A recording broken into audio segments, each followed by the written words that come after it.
बिस्मिल्लाहिर्रहमानिर्रहीम। अस्सलामु अलैकुम। मैं फरा और मैं हमजा। खुश आमदीद आप सबको सुबह सवेरे पाकिस्तान में। आज सुबह सुबह जो है ना फिर दोबारा से ऐसा लग रहा था धुंध वापस आ गई, थोड़े से वापस चले गए हम 10-15 दिन। हाँ, और बादल भी थे हमजा। कल इतना मजा आया जब हमने शो खत्म किया, हम बाहर गए, धूप थी, धूप तापी, गपशप की, एक बड़ा मजे हेल्दी सा एक फील हो रहा था उसका ना, बहुत अच्छा लग रहा था। फरा भी बाहर खड़ी हुई थी, मैंने कहा फरा आप क्या कर रही हैं, कोई मसला तो नहीं है? कहती कि धूप डायरेक्ट पड़ रही है तो मैं भी धूप में खड़ी हूँ जिस तरह आप हैं। अच्छा हमजा आपसे अगर मैं पूछूं, ये तो एक अच्छी चीज़ है, अगर ये जाते सर्दियों की ना एक सौगात धूप ही है, इसे कि इसको जितना ज़्यादा हम इंजॉय कर सके, जब निकले तो हम कोशिश करें कि ज़्यादा से ज़्यादा धूप ताप लें, क्योंकि आगे फिर आ जानी गर्मी है और हम सब ने धूप से छुपते फिरना है, ऐसे ही है, हमने साइड ढूंढते फिरना। अच्छा वैसे हमजा मुझे ना एक चीज़, अब मुझे बताया हमारा सबसे बड़ा नेशनल जिसे कहते हैं झूठ, वो क्या है जो हम मासूमियत से बोलते हैं, हमें अंदाज़ा ही नहीं होता कि हम झूठ बोल रहे हैं? वो ये है, मैं फरा को भी बता रहा था कल कि होता ऐसा है कि एक शख्स आपको 2 साल बाद 3 साल बाद ना फ़ोन करेगा। फरा वो फ़ोन करके आपको कहेगा भाई आप तो हमें याद ही नहीं करते हैं, आप तो बड़े लोग हो गए हैं, आप तो ये हो गए हैं, आपकी तो ये मसरूफियात हैं। अरे भाई तुम भी तो 2-3 साल बाद मुझे फ़ोन कर रहे हो, ये भूल जाते हो तुम, और ऐसे ऊपर से आने की कोशिश कर रहे होते हैं ना। मुझे ये समझ नहीं आती अब ज़िंदगी भर इस बंदे का ना मैं एहसान कैसे उतारूंगा जो 3 साल बाद मुझे फ़ोन करके कह रहा है आप तो याद ही नहीं करते। बिल्कुल सही, एक तो ये है और दूसरा साथ एक और चीज़ भी हमजा आपने बहुत कॉमनली ऑब्जर्व की होगी, आप किसी को कहना कहाँ हो तो कहते बस 5 मिनट में पहुंच रहा हूँ, 2 मिनट में पहुंच रहा हूँ, और वो 5 और 2 मिनट का मतलब हाँ कि अभी उसने निकलना है और आना है। सो ये कुछ चीज़ें जिन्हें हम बड़ी मासूमियत से कहते हैं, इतनी आसान होती नहीं है। सो कोशिश करें कि हम जहाँ तक जो है सही बात दूसरे को गाइड कर सकें, बता सकें, और ऊपर से ना आए भाई, खुदा का वास्ता है आप भी इतने अरसे बात कर रहे हैं, जब बात हो अच्छे तरीके से हो जाए ये बहुत होता है। खैर हम टॉप चॉइस पर नजर डालते हैं। पाकिस्तान की सियासत में जोड़ तोड़ का खेल पुराना, साबिक डिप्टी स्पीकर कौमी असेंबली फैसल करीम कुंडी ने बड़ा दावा कर दिया। कहते हैं तहरीक इंसाफ के 25 MNA हमारे राब्ते में है। वजीर आजम को मशवरा है कि सेनेट इलेक्शन से पहले घबराना नहीं।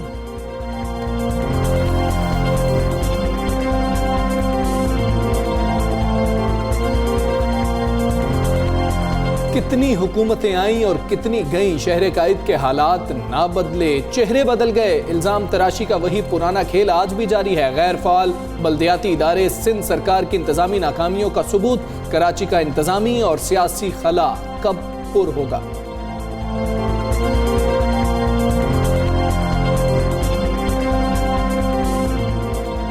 खैबर पख्तूनख्वा के अवाम के लिए बड़ी खुशखबरी, हर खानदान को 10 लाख रुपए तक की हेल्थ इंश्योरेंस मिलेगी। खैबर पख्तूनख्वा के 4 करोड़ शहरियों को हेल्थ कवरेज की सहूलत दी गई। शहरी 400 से जायद सरकारी और निजी अस्पतालों से इलाज करा सकते हैं।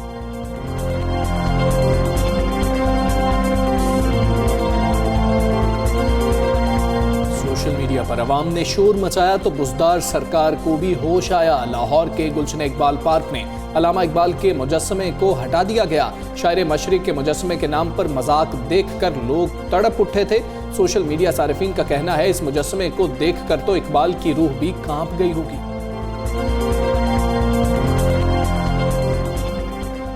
हाँ जी, करेंगे इस पर बात लाजमी करेंगे, लेकिन पहले कुछ सियासत की बात कर लेते हैं कि पाकिस्तान। ये आप मतलब देखने वालों को कह रहे हैं कि मुझे कह रहे हैं? मुझे लग रहा है देखने वालों को कह रहा हूँ कि सबको इंतजार है इस चीज़ का। ये आखिर हुआ क्या स्टोरी थी? मालियों की कुछ स्टोरी भी सामने आई है, सब तफसीलन आपसे बात करेंगे। अभी बात करते हैं जोड़ तोड़ का। सेनेट का जो मामला है ना वो बड़ा गर्म चल रहा है। वजीर आजम भी बार बार सेनेट की बात ही करते हैं। और आपको याद होगा कि एक दफ़ा सेनेट में वजीर आजम इमरान खान ने अपने 20 अरकान को इससे पहले भी उनकी रुकनीत मुअत्तल कर दी थी केपी से, और बड़ा एक्सट्रीम स्टेप उन्होंने लिया था। तब भी इसी तरह की बातें थी कि उनकी सेनेट के इलेक्शन में जो मामला हैं उसमें कुछ मशकूक थे सारे मामला। लेकिन अब इसी तरह की मशकूक बातें जो है उनकी दोबारा निशानदेही हो रही है। और पाकिस्तान की सियासत में जोड़ तोड़ कोई नई बात तो है नहीं।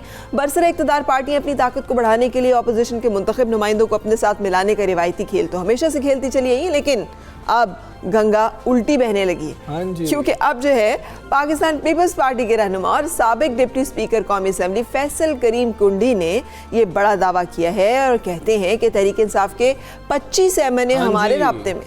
और ये बड़ी अहम बात इसलिए भी है क्योंकि फैसल करीम कुंडी साहब ने जब ये बात कही तो हमें पिछला सेनेट इलेक्शन याद आ गया, तो वो भी पीपल्स पार्टी को फायदा हो गया था वहां पर जब अपने अरकान जो है निकालने पड़े थे। तो कराची प्रेस क्लब में जो है मीट दी प्रेस से खिताब करते हुए फैसल करीम कुंडी ने यह कहा कि पीपल्स पार्टी हॉर्स ट्रेडिंग पर यकीन नहीं रखती और अगले ही सांस में उन्होंने ये दावा कर दिया कि हुक्मरान जमात के 25 अरकान कौमी असम्बली उनके साथ राबते में है। ये हॉर्स ट्रेडिंग नहीं होगी तो फिर वो खुल के शायद सामने आएंगे कि हम नहीं देने लगे पाकिस्तान तहरीक इंसाफ को वोट। पता नहीं है, अब ये जो मामलात है ना, ये हमेशा इलेक्शंस के करीब आके बड़े मज़ाक़ा ख़ेज़ भी हो जाते हैं और बड़ी अलार्मिंग भी हो जाते हैं, इसलिए कि जहाँ पर इन मामलात पे हंसी आती है कि हमारे जो कानून साज असम्बलीज़ में बैठने वाले और इदारों में बैठने वाले मुक़न्नना और इस तरह की जगहों पर बैठने वाले जो लोग हैं, अगर वो इस तरह के मामलात में मुलविस होगी तो उनकी क्या एथिक्स एंड मोरालिटी है।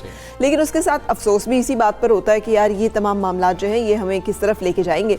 उनका जो मशवरा है वज़ीर आज़म को भी बड़ा कमाल का मशवरा दिया वैसे उन्होंने। वो कहते हैं सेनेट इलेक्शन से पहले वज़ीर आज़म साहब आपने घबराना नहीं है। तो ये कुछ मामले हैं जिसके बाद पाकिस्तान तहरीक इंसाफ ने जब बात की कि ये अब जो है हम खुफिया रायशुमारी नहीं करवाएंगे, ये ओपन बैलेट होगा और उस पर भी पीपल्स पार्टी और नून लीग यही कह रहे हैं कि उनको खदशा अपने लोगों का है कि वो शायद इधर उधर हो। अच्छा वैसे हमजा इस मामले से डायरेक्ट ताल्लुक नहीं, लेकिन मुझे वज़ीर आज़म का कल ये बात बहुत अच्छी लगी जो उन्होंने कही है कि अगर आप चाहते हैं ना कि मैं रिज़ाइन कर दूँ तो सारे पैसे दे दो वापस, मैं रिज़ाइन कर देता हूँ। फेयर डील है कि अगर आपको इतना ही एतराज़ है तो आप उसको इस तरह से माने तो फिर दें। हाँ, लेकिन चलिए अब वापस आते हैं उसी इशू पे जिसके बारे में हम बात कर रहे हैं। हम बात करेंगे रहनुमा पीपल्स पार्टी फैसल कुंडी से।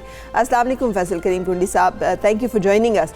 फरमाइएगा कि ये एक बड़ा दावा है जो आप लोग कर रहे हैं कि 25 MNAs PTI के आपके साथ हैं, तो नाम क्यों नहीं उनके एक्सपोज कर देते ताकि सबको मालूम हो जाए कि आपके दावे में भी सदाकत है और वो लोग भी खुल के सामने आ जाए। बिस्मिल्लाहिर्रहमानिर्रहीम। देखें, ऐसी चीज़ें नहीं होती, कुछ बातें होती हैं, कुछ पर्दे में होती हैं, कुछ पर्दे के बाहर होती हैं। तो हम अगर एक्सपोज करें तो क्या फ़ायदा होगा। पहले मुझे बताएं कि तहरीक इंसाफ के लोग जो कि मदीना की रियासत की और इंसाफ की बात करते थे, जब इन्होंने चेयरमैन सेनेट का इलेक्शन हो रहा था और 14 मेंबर खरीद व फरोख्त की अपोजिशन की जमातों से, और जिसे तो मिठाइयाँ बांट रहे थे और नाच गा रहे थे और कह रहे थे कि हमारे इल्म की तहरीक नाकाम हो गई है, तो जिस चीज़ पे वो लानत बेचे थे ख़रीदो फरोख्त पे, वो लानत उन्होंने खुद अपनाई थी। तो अब इनके जो MPAs और MNAs हैं ये काफ़ी नाला हैं, खफा हैं, जिसका आपने पिछले दिनों एक अमली मुजाहरा देखा कि जिस 5 करोड़ रुपए को वज़ीर आज़म साहब माजी में जब अपोजिशन लीडर थे कहते थे कि हराम है, 5-5 करोड़ रुपए जो हैं वो MNAs को नहीं देने चाहिए, पार्लियामेंट्री को नहीं देने चाहिए, अब वो आ गए एक्सचेकर के पैसों से अपने MNAs को 50-50 करोड़ रुपए दे रहे हैं, सिर्फ अपने MNAs को, अपोजिशन को नहीं दे रहे हैं। अब वो 50 करोड़ के हलाल हो गए हैं। इलेक्शन कमीशन के मैं चेयरमैन से रिक्वेस्ट करूँगा कि इलेक्शन कमिश्नर जो है कि आप इस पर एक्शन लें, क्योंकि वज़ीर आज़म साहब जो है हॉर्स ट्रेडिंग में मुलविस हैं। वो पार्लियामेंटेरियंस को 50-50 करोड़ रुपए रिश्वत देना चाहते हैं और वोट ख़रीदना चाहते हैं उनके। ये बात उनको 2.5 साल पहले नहीं आ रही थी, आज उनको याद आ रही है। और मैं ये भी बता दूं अपने PTI के दोस्तों को कि ये आपको लारे लगा रहा है वज़ीर आज़म, आपको ये पैसे इन्होंने देने, इलेक्शन जब गुजर जाएगा फिर आपको ये वज़ीर आज़म भी नहीं मिलना, आपके पैसे भी रिलीज़ नहीं होने, सिर्फ आपसे जो है वो टाइम पास ही के लिए आपसे सेनेट के इलेक्शन के वोट गुजार रहे हैं। तो जब वक्त आएगा और जब मेंबर सामने आएंगे तो एक्सपोज भी हो जाएंगे। हर चीज़ वक्त पे अच्छी लगती है ना, बेवक्त जो कहें कि ये चीज़ एक्सपोज कर दे तो नहीं होती। जब वक्त आएगा तो मेंबर सामने आ जाएंगे, एक्सपोज की जरूरत नहीं है, वो खुद सामने आ जाएंगे कि हम जो है तहरीक इंसाफ के हुकूमत से, तहरीक की जमात से जो है बिल्कुल ठीक है, वक्त आने पर एक्सपोज जरूर कीजिएगा। फैसल करीम कुंडी साहब, आपने चेयरमैन सेनेट की तहरीक अदम एतमाद का जिक्र किया है, तो पाकिस्तान तहरीक इंसाफ का तो माजी ये है कि जब उनको पता लगा कि हमारे इतने अरकान जो हैं उन्होंने हमें वोट नहीं किया तो उन्होंने निकाल दिया। आपके भी 14 अरकान जो खरीदे गए थे मुख्तलिफ पार्टियों के, आपने तो नाम तक नहीं लिए कि ये लोग हैं, आप लोग भी उनको निकाल देते। देखें, हमारे पास वो जायचे नहीं है, वो तावीज़ नहीं है जो तहरीक इंसाफ वालों के पास है। उनको तो ख्वाब में नज़र आ जाता है कि फ़लाँ ये चीज़ हो रही है, फ़लाँ ये चीज़ होती है, ख्वाब भी देखते हैं, सब कुछ करते हैं। उन्होंने 20 MPAs के, अब देखें उनके तो MPAs बिके थे ना 20 KP में बकौल उनके कि जी उन्होंने वोट शायद बेचे थे या कुछ किए थे। कुछ लोगों ने कहा कि हमने नहीं किए थे, लेकिन उन्होंने उनको मौका ही नहीं दिया, फराहम ही नहीं किया कि वो अपनी एक्सप्लेनेशन करते। उनको निकाल दिया उन्होंने, क्योंकि इलेक्शन ईयर भी था, इलेक्शन 2 महीने बाद, 1 महीने बाद इलेक्शन हुए थे, इन्होंने कहा चलो ये साथ। लेकिन 14 मेंबर्स तो तहरीक इंसाफ ने खरीदे थे ना सेनेट के चेयरमैन के इलेक्शन में, तो ये एक्सपोज कर दे, बता दे कि हमने फलां बंदा खरीदा था। ये इन्होंने जो है पार्टी की डिसिप्लिन की खिलाफ वर्जी की और हमने इनको ख़रीदा था। आज जब इन पे वक्त आ रहा है, इनको नज़र आ रहा है कि हमारे मैनेज और हमारे MPs हमसे खफा हैं, हमें वोट नहीं करेंगे, तो अब ये कहते हैं कि जी शो ऑफ हैंड होना चाहिए। अब वो कहते हैं कि जी नहीं, ये जो है अब ये 50 करोड़ रुपये रिश्वत भी दे रहे हैं। अगर इनको इतना ही शौक था, 1 साल पहले भी इनके वज़रा ने प्रेस कॉन्फ्रेंस की थी, क्या इन्होंने सियासी जमातों से रब्ता किया? ये तो रेफरेंस लेके प्रेसिडेंट के चले गए सुप्रीम कोर्ट, ये तो पार्लियामेंट में बात ही नहीं करना चाहते। हक तो ये था कि बहुत पहले 2 से 4 महीने पहले ये कमेटी बनाते, अपोजिशन की जमातों से रब्ता करते, अपने साथ रब्ता करते और उनकी कमेटी बैठती और आपस में जब चीज़ें ठीक करते हैं। अच्छा, अब आपको वो डेवलपमेंट फंड्स जो कि वज़ीर-ए-आज़म ने देने का वादा किया है अपने MNAs और MPs को, आपको वो भी लग रहा है कि वो भी रिश्वत दी जा रही है? जो है इलेक्शन कमीशन से कह रही है कि वो नोटिस लें, वज़ीर-ए-आज़म जो हैं वो हॉर्स ट्रेडिंग कर रहे हैं। अगर आपके ख्याल में हॉर्स ट्रेडिंग होती है, हो रही है, तो आप तहरीक-ए-इंसाफ की ओपन जो बैलेट है उसकी तजवीज़ पर हामी क्यों नहीं भर लेते? मतलब ये तो सबके लिए शफाफ हो जाएगा, ये तरीका सामने आ जाएगा खुल के, जो नाराज़ है वो भी खुल के सामने आ जाएगा, तो इसमें फिर कबाहत क्या है? देखिए, हम हॉर्स ट्रेडिंग पे जो है हम इसको फ़रोग़ नहीं देना चाहते। हम अगर PTI की पार्टी तोड़ना चाहते तो हम तोड़ सकते थे। हमें माजी में जब हमारी हुकूमत थी उस वक्त काफ के MNAs हमारे पास आए थे, वो फॉर ब्लॉक बना रहे थे। हमने काफ के MNAs को नहीं तोड़ा, बल्कि हमने कहा आप एज ए पार्टी अगर शामिल होंगे, और कुछ अर्से बाद वो एज ए पार्टी हमारे साथ कोलिशन पार्टनर बन के थे।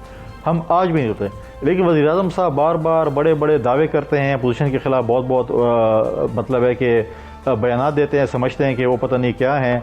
लेकिन जब मैं वज़ीर-ए-आज़म साहब को भी आज चैलेंज करता हूँ कि जब मैदान लगेगा फिर हम आपको दिखा देंगे कि मैदान में कितने घोड़े दौड़ रहे हैं, आपके कितने दौड़े जो हैं आपके इस्तबल से चले गए हैं, तो वो सामने आ जाएगा। क्योंकि इनको बड़ा शौक है कि दावे करने का, जब मैदान लगे तो सब कुछ ज़ाहिर हो जाएगा। वज़ीर-ए-आज़म इमरान खान साहब ने अपोजिशन को एक बड़ी पेशकश की, उन्होंने कहा कि जी कि आपके जो लीडरान हैं वो कौम का लूटा हुआ पैसा वापस कर दें, तो वो अपना इस्तीफ़ा देने को तैयार हैं। कैसी ऑफ़र है ये?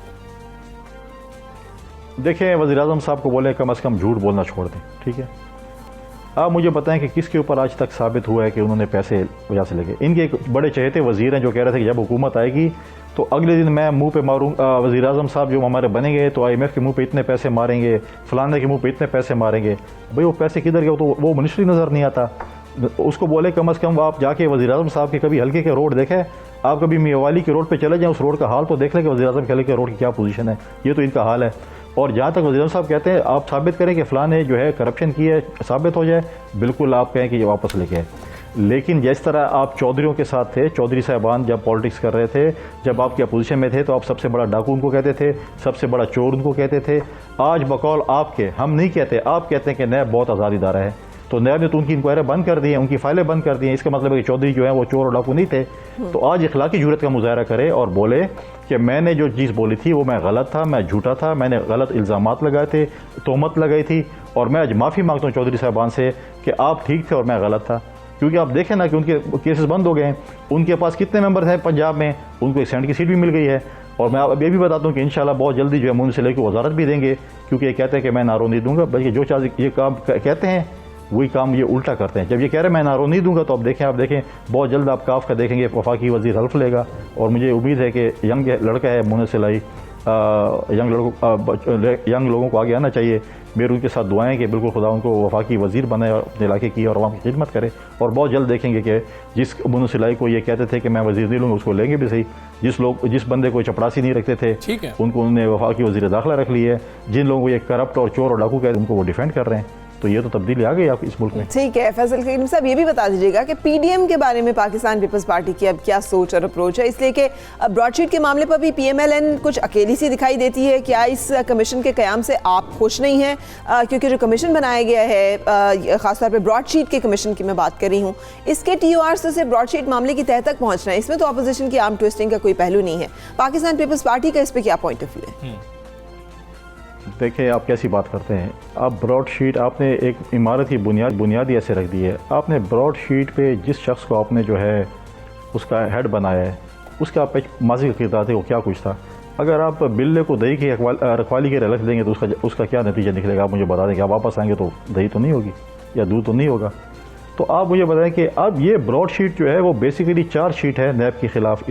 अब उन्होंने तो नैब के ख़िलाफ़ एक चार्जशीट दे दी है, और फिर जो देखें FBI ने जो नैब को जो नोटिस इशू किए हैं, तो ये तो अभी से पहले से जब जिसकी बुनियादी झूठ और ऐसे बंदे पे और ऐसे शख्स पर रखी गई हो, जो इनके अपने शौकत खानम के बोर्ड ऑफ गवर्नर का मेंबर हो, तो मेरा मुलाजिम होगा और मेरे खिलाफ कुछ बोलेगा, किस हैसियत में बोलेगा, कैसे बोल सकता है? तो ये यही पे जो है शुरुआत एक चीज़ की मुनाफकत पे हो और झूठ पे हो, तो आगे वो कैसे चलेगा? आपने मुसरत की है, हम बिल्कुल नहीं मानते और किसी सूरत में भी नहीं मानते। बिल्कुल ठीक है। फैसल करीम कुंडी साहब, बहुत शुक्रिया आपका। सवेरे पाकिस्तान से आप बात कर रहे थे, लेकिन फरा मामला यह है कि अगर छुप छुप के ये मामलात होंगे, 20-25 MNAs का राबता होना, ये हो सकता है राबता हो, लेकिन अगर छुप के ये मामलात होंगे तो मामला हॉर्स ट्रेडिंग का ही होगा। अगर वो इतने नाराज़ हैं तो उनको भी अखलाकी तौर पर खुलकर सामने आना चाहिए कि हमें नाराज़गी है, इसलिए हम आपको वोट नहीं कर रहे। असल में ये जो सियासत है ना, इसके मामलात इसी तरह से गंभीर होते हैं और यही वो मामलात हैं जो कि फिर शफाफियत को जो है वो इफेक्ट करते हैं। यही वो मामला है जिसके लिए पाकिस्तान तहरीक-ए-इंसाफ जो है वो बात कर रही है मुसलसल शफाफ इलेक्शंस की, ओपन बैलेट की। लेकिन बाकी जमातों का इस पर इतफाक ना करना यकीनी तौर पर इस चीज़ की तरफ इशारा करता है कि दाल में कुछ काला है और ये काली हो सकती है दाल, ये काला काफी अरसे से इलेक्शन में। चलें कराची की कुछ बात कर लेते हैं, और कराची के हवाले से हमारा एक ही सवाल होता है कि आखिर कराची वालों के दिन कब बदलेंगे, कब इंतज़ामी और सियासी खला पुर होगा और लोगों के मसाइल हल होंगे। हमजा, चूँकि मैं उस शहर में रही हुई हूँ ना, तो उस शहर की एक अपनी खूबसूरती, एक अपना एम्बियंस है। साहिली जो एक शहर होने की वजह से या फिर इतना बड़ा शहर होने की वजह से उसका मिजाज बिल्कुल फ़र्क है। लेकिन मुझे अब हैरत हुई जब मैंने देखा कि कराची के कुछ लोगों ने आके कहा कि देखिए ना लाहौर कितना खूबसूरत हो गया, देखिए ना लाहौर कितना अच्छा है। वहाँ से मुझे अंदाज़ा हुआ कि कराची में रहने वाले लोग जो हैं वो किस दर्जे बदल हो चुके हैं इस शहर के मसाइल से। यानी पहले पीपल्स पार्टी और MQM कराची को लेकर एक दूसरे पर इल्ज़ामात लगाते रहते थे, लोगों ने मुख्तलिफ जमातों को वोट दिया, ये समझा कि शायद मसाइल का हल हो जाएगा। लेकिन यही तारीख जो अभी भी दोहराई गई। अब यही मामला जो है तहरीक-ए-इंसाफ पाकिस्तान पीपल्स पार्टी कर रहे हैं। वफाकी वजीर मनसूबाबंदी असद उमर ने हाल ही में ये शिकायत की है कि सूबाई हुकूमत शहर में तरक्याती मनसूबों पर अमल दरामद में रुकावटें पैदा कर रही हैं। उन्होंने बल्दियाती इदारों को गैर फाल होने के आइन की रूह की खिलाफ वर्जी करार देते हुए कहा था कि कराची की इंतजामी नाकामियों की भी यही वजह है। और बिल्कुल असद उमर सियासी और इंतजामी खला के बारे में दुरुस्त हैं। जो काम करने वाले बल्दियाती निज़ाम के ना होने की वजह से ये खला एक पैदा हो गया है कि आप देखें ना, पावर नीचे ही नहीं आ रही है। वज़ीर आला साहब तो कहते हैं कि मैं किसी को जवाबदेह नहीं हूं, लेकिन वही पावर जिसकी वजह से वो ये कह रहे हैं वो पावर नीचे नहीं जा रही है ना, लोगों को नहीं मिल रही है। नीचे इदारे उस तरह से स्ट्रांग नहीं हो रहे। और ये भी सच है कि कराची की बदहाली की बड़ी जिम्मेदार सिंध हुकूमत है, जिसने शहरी मसाइल को हल करने के लिए दरकार निचली सतह को बाइख्तियार बनाने के लिए काम ही नहीं किया। और ये जमहूरियत जो है ना, मुझे समझ नहीं आती कि जब 18वीं तरमीम के जरिए सूबे तो अपने इख्तियारात ले लेते हैं, लेकिन उन इख्तियारात की जो मुंतकिली जो उसी तरमीम के नतीजे में होना बहुत ज़रूरी है, वहाँ पे डेवोल्यूशन ऑफ पावर से वो रुक जाते हैं। अपनी ताकत और इख्तियारात की मुंतकिली को निचली सतह तक मुंतकिली के लिए हिचकिचाहट और पसोपेश से काम लिया जाता है। ये मामला पंजाब में भी है, कराची में तो है ही। लेकिन इस हवाले से इस वक्त हम बात करेंगे साबिक मेयर कराची वतर से। हमारे साथ हैं। अस्सलाम वालेकुम एंड गुड मॉर्निंग। फरमाइएगा, कराची में इदारे तबाह होकर रह गए हैं, शहर में जो इंतजामी बहरान है इससे कैसे निकला जा सकता है, क्या तजावीज़ आपके पास है? देखिए, सबसे पहले तो मैं इस सवाल का जवाब इस तरह दूंगा कि आज 13 साल हो गए हैं सिंध गवर्नमेंट को सिंध को चलाते हुए। अच्छा, मुझे 4 साल मिले, जो कि अगस्त में मेरा टेन्योर ख़त्म हो गया। 4 साल मैंने अपनी पूरी कोशिश की कि हालात बेहतर हों, चीज़ें बेहतर हो जाएं, कराची के इशू रिजॉल्व हो जाएं। अब पॉइंट ये नोट करने का है कि मेरे पास 4 साल थे और पीपल्स पार्टी गवर्नमेंट जो है वो पिछले 13 साल से काम कर रही है। अगर आप 4 साल निकाल दें तो 9 साल बचते हैं पीपल्स पार्टी के पास। उसने इन 9 सालों में, जब मैं नहीं था, एडमिनिस्ट्रेटर नहीं थे, मेयर नहीं थे, तो क्या किया? आप अगर इस शहर के लिए जितने भी एडमिनिस्ट्रेटर बिठा दें, जितने भी मेयर्स ले आएं, इसका सलूशन ये नहीं है जब तक सिस्टम को ठीक नहीं किया जाएगा। और सिस्टम क्या है? जो म्युनिसिपल सर्विसेज होते हैं, जो KMC के फंक्शंस हैं, जितने भी महकमे हैं जो KMC के अंडर में रहे हैं माजी में, वो KMC के पास होने चाहिए। इन पूरे 13 सालों में, और 4 साल अगर आप मेरे भी इंक्लूड कर लें, तो वाटर बोर्ड सिंध गवर्नमेंट के पास था, solid waste management board Sindh government के पास था, building control authority Sindh government के पास था, सीवेज का सिस्टम सिंध गवर्नमेंट के पास था, ट्रांसपोर्ट का सिस्टम सिंध गवर्नमेंट के पास था, मेगा प्रोजेक्ट सड़कों के हवाले से वो सिंध गवर्नमेंट के पास थे। अब जब तक ये इख्तियारात, चाहे कोई भी मेयर हो, एडमिनिस्ट्रेटर हो, एक छतरी के नीचे म्युनिसिपल सर्विसेज के हवाले से नहीं लाए जाएंगे। और फिर सिर्फ इख्तियारात नहीं, जो फंड्स होते हैं, जो केएमसी को फंड्स मिलने चाहिए, जो ड्यू शेयर है केएमसी का, वो भी उस एडमिनिस्ट्रेटर या मेयर को मिलना चाहिए। तो बेहतरी आ सकती है इस शहर में। अदरवाइज सवाल ही पैदा नहीं होता। आप किसी को भी बिठा दें लाके, जब पीपल्स पार्टी की गवर्नमेंट का विजन ही नहीं है, वो चाहती ही नहीं है कि मसाइल हल हों, क्योंकि मैं साबित कर सकता हूं कि मेरे 4 साल निकाल दिए तो 9 साल में आपने क्या किया। अच्छा, मुझे अगस्त में मैं छोड़ चुका हूं पिछले साल। ठीक है वसीम अख्तर साहब, हमने कराची में हमेशा ब्लेम गेम चलती है या फिर क्रेडिट गेम चलती है। पहले पीपल्स पार्टी और एमक्यूएम एक दूसरे पर इल्जामात लगाते रहे, अब तहरीक इंसाफ और पीपल्स पार्टी एक दूसरे पर नाकामी का मलबा डालते हुए नजर आ रहे हैं। इस अंदाजे सियासत को देखकर यह लगता है कोई भी सियासतदान इंटरेस्टेड नहीं था मामला ठीक करने के लिए। देखिए, अगर आप मेरे इंटरव्यूज निकाल के देख लें पिछले मेयरशिप के 4 साल के, मैंने ये बारहा कहा है। मैं फेडरल गवर्नमेंट के पास भी गया हूं, मैं सिंध गवर्नमेंट के चीफ मिनिस्टर साहब के पास बहुत दफा गया हूं, लिखा है कि चीजें बेहतर करने के लिए सियासत से बालातर होकर लोगों के मसाइल हल किए जा सकते हैं। मैं आपके साथ हूं। हालांकि अगर देखा जाए तो मेरा एडमिनिस्ट्रेटिव डिपार्टमेंट ही लोकल गवर्नमेंट है। चीफ एग्जीक्यूटिव जो है सूबे का, वो ही देखता है केएमसी को भी, अगर देखा जाए तो। मगर समझ में नहीं आता कि क्यों नहीं चाहते सिंध गवर्नमेंट हो या फेडरल गवर्नमेंट हो कि कराची के मसाइल हल हों। आज 2.5 साल से ज़्यादा हो गया है फेडरल गवर्नमेंट को भी, मगर कराची के मसाइल पे स्टेटमेंट तो दे दिए जाते हैं कि इतने पैसे का ऐलान कर दिया, मगर ग्राउंड रियलिटी कुछ और है। ग्राउंड पे कुछ है, बल्कि हर रोज़ और बिगाड़ हो रहा है। बिल्कुल ठीक है, बिल्कुल सही, ठीक कह रहे हैं आप। लेकिन मैं यही सोच रही थी आपकी सारी गुफ्तगू में सर कि अगर इतने मुश्किल हों हालात तो फिर इस्तीफ़ा देने में क्या कबाहत होती है। यानी आपको लग रहा है कि मेयर को या एडमिनिस्ट्रेटर को तमाम पावर्स भी नहीं दी जाती, इदारे भी मातहत नहीं है, वो भी सिंध गवर्नमेंट के तहत है, तो फिर मतलब है कि आप मौजूद भी रहे इस सारे टाइम में और आप समझ रहे हैं कि आपको काम भी नहीं करने दिया गया, तो फिर वहाँ मौजूद रहने का क्या फ़ायदा है। अब ये भी बता दीजिएगा कि कराची ट्रांसफॉर्मेशन पैकेज के इम्प्लीमेंटेशन में भी रुकावटें जो हैं उसकी बात की जा रही है। रुकावट क्या है और सबसे बड़ी रुकावट, मेन इशू, मसला क्या है? विल नहीं है, विल जिसे विल कहते हैं। जब विल हो तो, और कराची फिर वो शहर है जो पूरे मुल्क को चला रहा है, पूरे सिंध को 95% पैसे देता है, 65% फेडरल गवर्नमेंट को देता है, कराची के टैक्स से पूरा मुल्क चलता है। और अफसोस के वापसी की तरफ कोई तवज्जो नहीं देता कि कराची के इश्यूज किस तरह रिजॉल्व होंगे, क्या होगा। अगर विल है कि कराची के मसाइल हल करने हैं और इस टैक्स को और बढ़ाना है, यहाँ जो लोग टैक्स देते हैं उनके लिए आसानियाँ लेके आनी हैं, तो कोई मसला नहीं है प्राइम मिनिस्टर साहब के लिए भी और चीफ मिनिस्टर साहब के लिए भी। विल नहीं है कराची के रिजॉल्व करने की, जो मेरे समझ में आया है वो मैं ठीक है, विल नहीं है। वसीम अख्तर साहब, अब तो सुना है कि कराची में बर्थ सर्टिफिकेट क्या हो गए, डेथ सर्टिफिकेट भी नहीं बन रहे हैं। इस वक्त कराची के बल्दियाती इदारों के फाल होने में रुकावट क्या है? क्या पीपल्स पार्टी वाकई इसमें रखने डाल रही है? आप लोग कोशिश क्यों नहीं कर रहे हैं? देखें, इंटरेस्ट ही नहीं है, किसी महकमे को ठीक करने का इंटरेस्ट नहीं है और तबाही पे ले जाया जा रहा है। अपनी मर्जी की पोस्टिंग्स हो रही हैं, इनकॉम्पिटेंट ऑफिसर्स को बिठाया जा रहा है, भर्तियां शुरू कर दी गई हैं, जो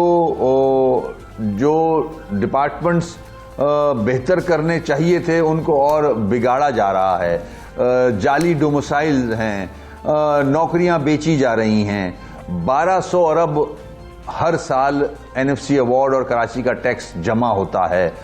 सीएम साहब के पास 1200 अरब हर साल आता है, 13 साल हो चुके हैं। ये 1200 अरब अगर 13 से मल्टीप्लाई करें तो एक बहुत बड़ी रकम बनती है। मुझे तो सिंध में कहीं नज़र नहीं आते ये पैसे।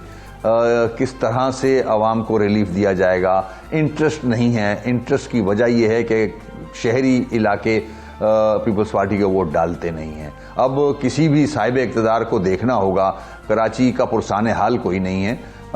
मैं समझता हूँ फेडरल गवर्नमेंट को कोई ड्रास्टिक मेजर लेना चाहिए, कोई स्टेप लेना चाहिए, किसी को तो कुछ करना चाहिए। कराची के लोग बिलक रहे हैं, पानी पीने का नहीं है, सड़कों का बुरा हाल है, गटर उबल रहे हैं, नौकरियां नहीं मिल रही लोगों को।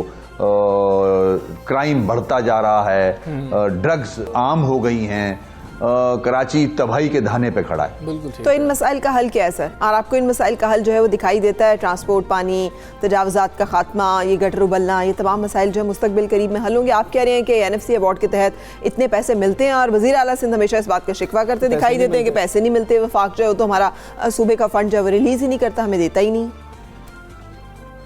नहीं, ऐसा नहीं है, मुझे तो बिल्कुल ही उम्मीद नहीं है, क्योंकि 4 साल मैंने खुद प्रैक्टिकली देखा, पूरी कोशिश की, नहीं हो सकता। 13 साल से पीपल्स पार्टी की हुकूमत चल रही है, 2.5 साल से PTI भी आ गई है, तो अब उसके बावजूद कराची के मसले कम नहीं और ज़्यादा हो रहे हैं।